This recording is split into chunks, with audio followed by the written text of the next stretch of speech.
Because it's safe in the business, not because they want to do it, just because they heard it pays. And who the fuck wants to be poor knowing that's how we've been raised? Society is getting heavy, I can feel the weight. The pressure of success is like 100 million pounds. What's up, YouTube? What I really want to get into is everybody comes in to the occult, to witchcraft, automatically jumping to spell work and things like that really aren't as big of a part of the path of witchcraft as people make it out. And nobody really focuses on simple things like breathing exercises. At least it's the boring stuff, right? Nobody wants to talk about that. It's the boring stuff. But the boring stuff is necessary to get to the not boring stuff and not just claim to have gotten to the not boring stuff, to put it simply. So a good breathing exercise, I know it is square breathing, right? And first off, it's important to know how to breathe, right? If we look at a baby, check a baby lying in a crib sometime. You won't see their chest moving typically. They breathe from their stomach. That's a natural way to breathe. I guess I'll have to cite that in my description, but it's a natural way to breathe from your stomach. For some reason, we begin to breathe from our chest. If you look at an adult breathe, you'll see their chest expand and contract. So to get a full breath, when we're taking these counts of 4, square breathing, 1, 2, 3, 4, hold 2, 3, 4, exhale 2, 3, 4, hold 2, 3, 4. When you breathe in, you're expanding first your stomach, then your diaphragm horizontally, so your rib cage, and then expand your chest outward. And when you get a full breath, it'll feel like a yawn. That deep, satisfactory breath that really fills your lungs up and you can feel it like almost pop inside. That's a good full breath. So you'll hold that for 4, and then when you exhale, completely push everything out. Contract your diaphragm as much as you possibly can. And then hold that for a count of 4, and you'll notice whenever you hold your breath for a count of 4 and go to inhale again, your heart rate will increase, if you're paying attention. And when you go to breathe out, your heart rate will decrease again. That's normal. That's regular bodily function. Whenever you get to a relaxed state, so you're in your meditative state, that increase and decrease of heart rate will still be there, but it won't be as pronounced as those initial first breaths. So we breathe in for a count of 4, hold, out for a count of 4, hold. And remember, stomach, ribs, chest, exhale completely. Now the other boring part that nobody likes to talk about is clearing your mind, right? And I thought about this a lot when I first started practicing and first started meditating. What does it mean to have a clear mind? So if I'm sitting here and just observing whatever thoughts come into my mindscape, not actively interacting with them, not trying to push them away, just observing them, not even noticing them really, and the thought, is my mind clear, comes across, is your mind clear? Because you're asking the question, is my mind clear? So you still are in that same frame of consciousness. Because you're asking, is it clear? You understand that not being clear is asking a question about whether it is. That's something to meditate on in the beginning, is what does a clear mind mean?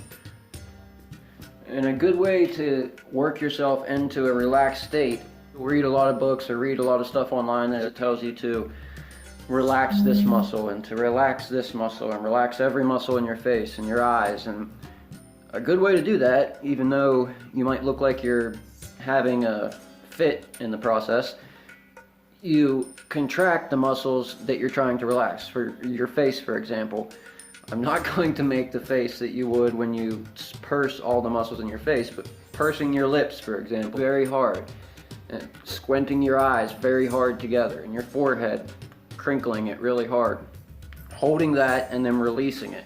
And when you release, coupling that with the visualization of the energy being released and relaxing, grounding, bringing you into the center, centering your energy, right? You do that with each part of your body, right? You go start with your head, or you start with your feet and work up, however you do it.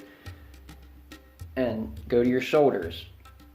Tense your shoulders up. Hold that till you feel them. They'll get like a cold sensation, or however you describe the sensation. It feels cold to me. And then release, and you'll feel the sensation sort of fade away. And visualize the energy draining out with that and the relaxation.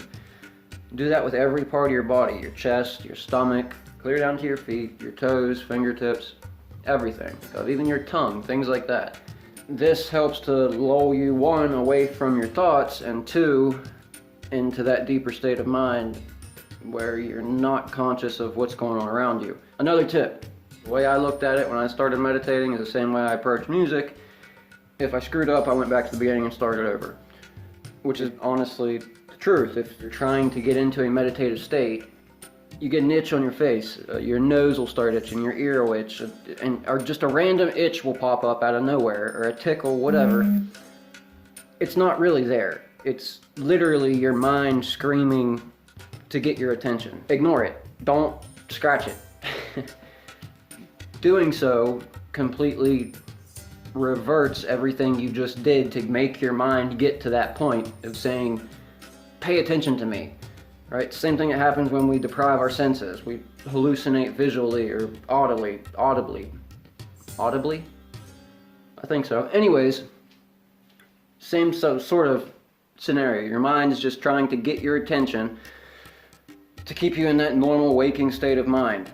Going into meditations, don't give too much weight to the passing thoughts that come through your mind while you're sinking into meditative states. We live, whether people like to admit it or not, in a world that has a lot of subliminal messaging in it. A lot. I have in the past noticed dreams that I've had about billboards that I just happen to remember seeing driving down the street. No reason, had nothing to do with me, it just popped into my dream.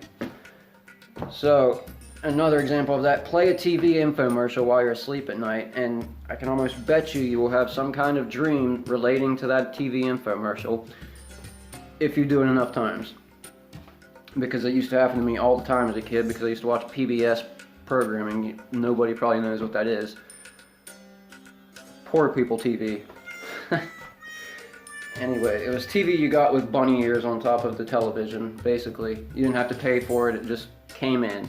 But they made everything digital and that's gone. So, but anyways, way off subject. That's just your mind screaming for your attention, right? So ignore that, don't scratch, don't itch, continue to breathe. Focus on the breath on the tip of your nose, focus on the breath as you exhale. Visualize, if you like, light coming in through your nostrils, filling your body. Feel the light, however you feel that, as warmth or as cold. However you feel that lulls you into a meditative state, right? Not everybody's the same. Not everybody senses the same energy the same way. Everybody experiences reality differently. And then the simplest visualization technique that I can think of to start out with, besides visualizing light, which is a pretty basic concept. What's more difficult to visualize, for example, is animation of an object. It's easy to see an apple. It's not so easy to take that apple and turn it around like you actually physically would turn it. To roll it over and look at it from the top. Or to change your perception to looking at it from the top, rather than moving it. So there's different ways to manipulate perception of that reality in your mind.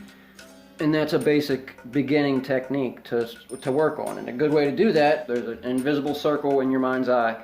You have a beam of light. It moves in a clockwise direction. Comes back around, it's a full circle of white light.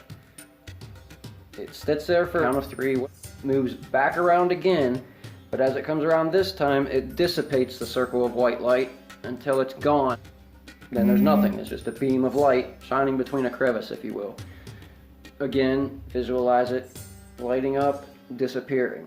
Change that to widdershins, seeing it light up and disappear, going the opposite way. Once you have that down pat and you can see that going in your mind for at least 5 or 6 minutes.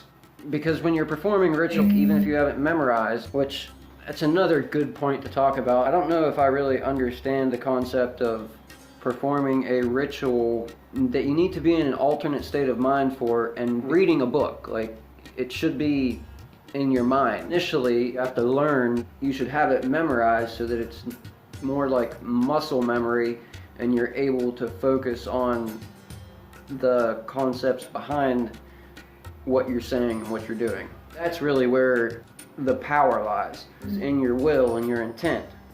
It's not so much in your words describe your will. When you see in your mind's eye, how do you see? Do you see it as a screen, an almost tangible screen, or is it seen within your head? Sort of like the difference between regular theater and like an IMAX theater where it's all around. For me, when I was younger, I seen it as like a TV screen. But as I started to understand things more, think more deeply about the brain, and I don't know why exactly, but it turned into more of a sight deeper inside of my head is the only way I know how to explain it. Like the video, subscribe, take it easy. I'll have another one of my regular videos out soon, so. Hear a lot of people talking like they politicians and choose to be an accountant because it's safe in the business, not because they want to do it, just because they heard it pays, and who the